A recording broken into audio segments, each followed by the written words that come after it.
Hello, true believers. This is Doc Hogg, and welcome to episode 20 of Comics and Variety. I'm going to give you my review of Avengers Endgame in just a little bit. I'm happy to say that I really don't have much else other than good things to say about it. But first, a little bit of housekeeping here. Okay, about a week ago, comic book writer Paula Ritchie reached out to me and asked me to take a look at a comic that she's writing called Soulbound. It is currently available on Kickstarter, and it focuses on a young woman by the name of Becca, who is a med student, and she will be, in the comic, transported to a realm of myth and monsters. And let me just start by saying that, first of all, this artwork, I like it. It's not necessarily my favorite artwork. This more right here in War of the Realms is my favorite kind of artwork. But that said, what is so good about the preview of Soulbound is that it very quickly creates interesting conflict, unlike issue 1 of War of the Realms. For example, here's a page from the preview.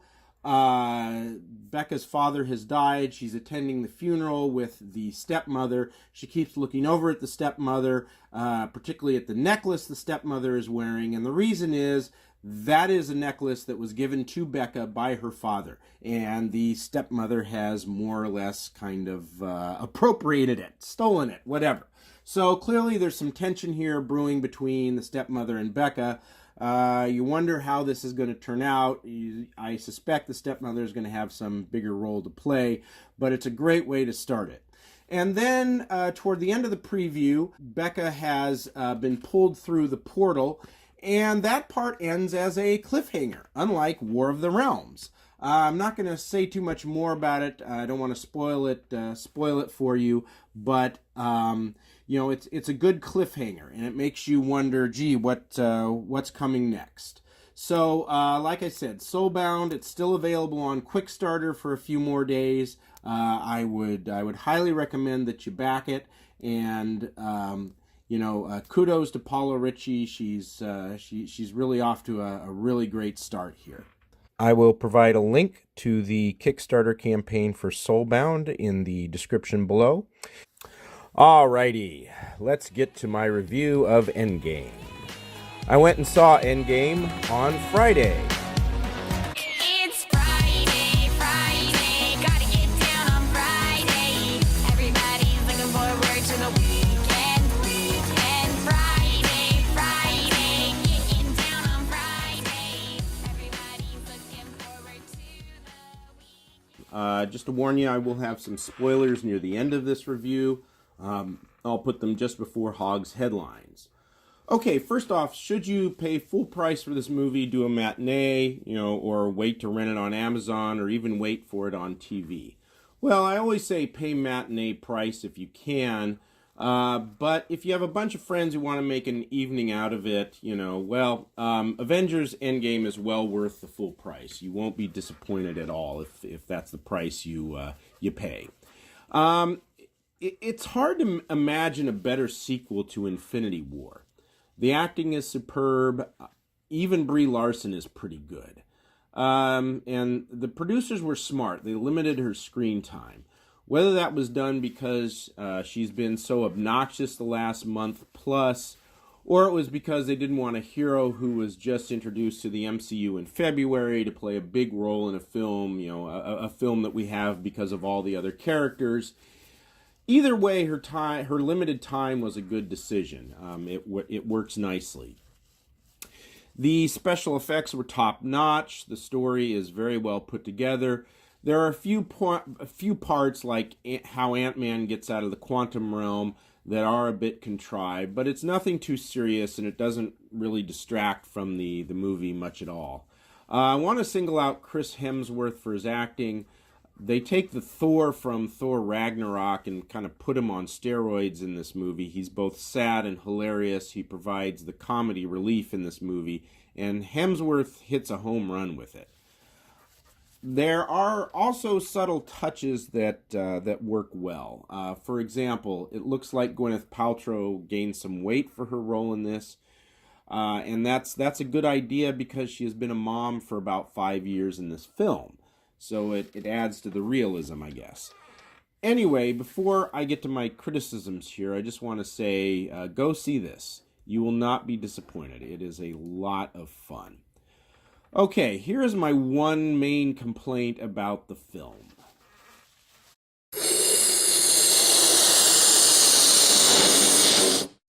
The sentimentality is overdone. The film starts in with this about 2/3 of the way into it, and it is almost unrelenting. It's not as bad as, say, the last 15 minutes of Lord of the Rings: Return of the King, but it is too much. Now, some people thought that all this emotion was really great. I love that so much. I almost cried when that happened. I was just like, remember this?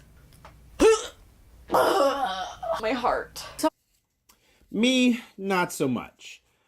I just didn't feel it because late in the film I began to think, wow, this is too much. It's overdone. In fairness, this is a goodbye movie in a lot of ways, and scenes where you express loss are difficult to do, I'm guessing. But the way they do it, it just feels overdone. And for me, it just doesn't work. Okay, now we are getting on to the spoilers. This is your warning. Skip forward to Hogg's headlines if you want to avoid the spoilers. Okay? This is your last warning. All right, here we go. First off, Black Widow. If they want to make a standalone Black Widow movie with Scarlett Johansson, as Marvel says that it is going to do, it will occur before all the Infinity War movies, the Infinity War and Endgame, in the MCU timeline. Why? Well, for the obvious reason, she dies in Endgame. Thankfully, she has a rather full backstory, so I don't think this will be a problem. It'll be interesting to see how they handle that. If they make any more Captain America movies with Chris Evans, those movies will have to occur sometime between 1945 and, say, 1960 in the MCU timeline. Because in Endgame, he goes back to the past and lives a full life with Peggy Carter. Hey, good for him. That was a touching way to end it. But to me, it is a bit disappointing because I'd like to see what this character does in the future, and that's not a logical possibility now. My biggest disappointment is the death of Iron Man Tony Stark. I figured that was coming. You have to think that Robert Downey Jr. is tired of playing this role. He's played it in 9 films now. I can't blame him if he's done. But I don't think the Iron Man story was done.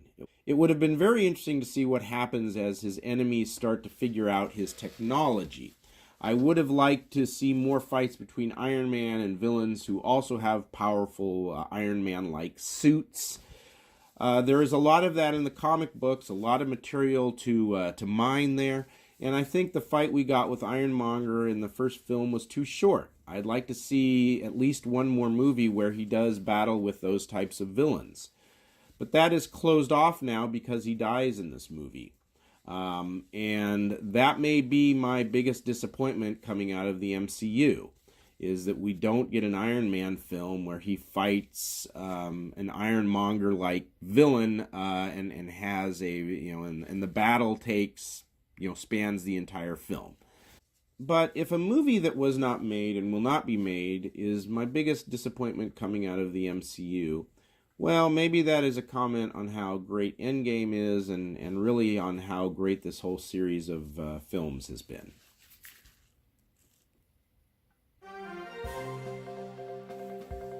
Okay, friends, that music means it is time for Hogg's Headlines, all the news that Doc Hogg wants to report on.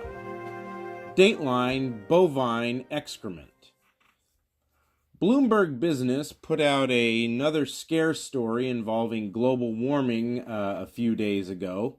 According to this one, cows are in trouble in the U.S. because rising temperatures make it harder for cattle ranchers to get their cows pregnant. And so, for the past 3 summers, according to the article, genetics researcher Raluca Matiscu has climbed into a van with a gaggle of graduate students and driven to a ranch in Florida where they scrape plod, pluck, and otherwise irritate hundreds of sweaty cows.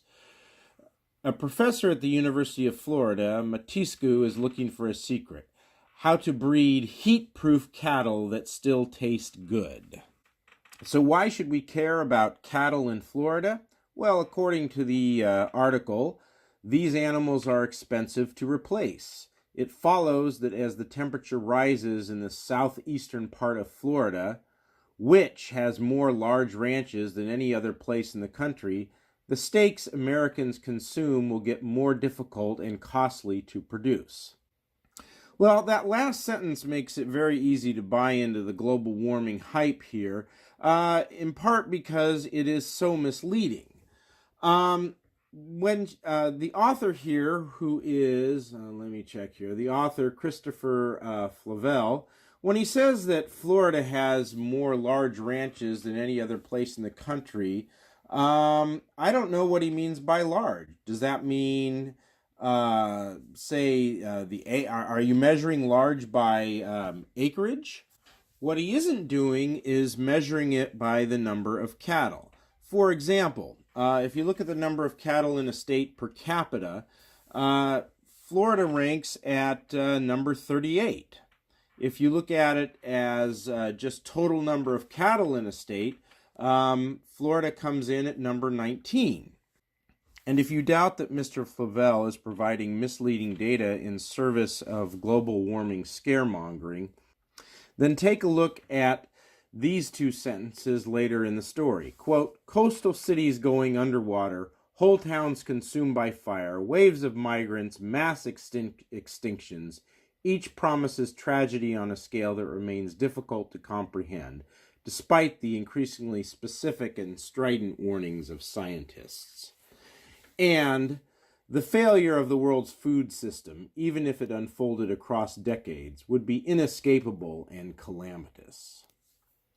Yeah, boy, those are really troubling. What can we possibly do about this crisis? Oh, I know! Dateline starched suit. Solange Troncoso of the Bronx is suing TGI Fridays in a Manhattan federal court, claiming the restaurant chain's potato skin snacks, bags of which are sold in stores and vending machines across the country, aren't actually potato skins at all, just a mishmash of potato flakes or potato starch. Quote, the presence of potato skins imparts a further value in the eyes of reasonable consumers, end quote, the complaint states. Well, I guess at least consumers are reasonable. Plaintiffs and their attorneys, not so much. In the complaint, Troncoso asserts, quote, the Idaho Potato Commission and others inside and outside the industry have associated potato skins with healthy eating since they started appearing on restaurant menus a half-century ago. Really? You can't figure out that a snack like potato skins might not be all that healthy to begin with? You know, a nuisance suit like this is almost enough to make me feel sorry for a big restaurant chain like TGI Fridays. Alright, that's all for now. I'll provide links to these articles down below, and have a nice day.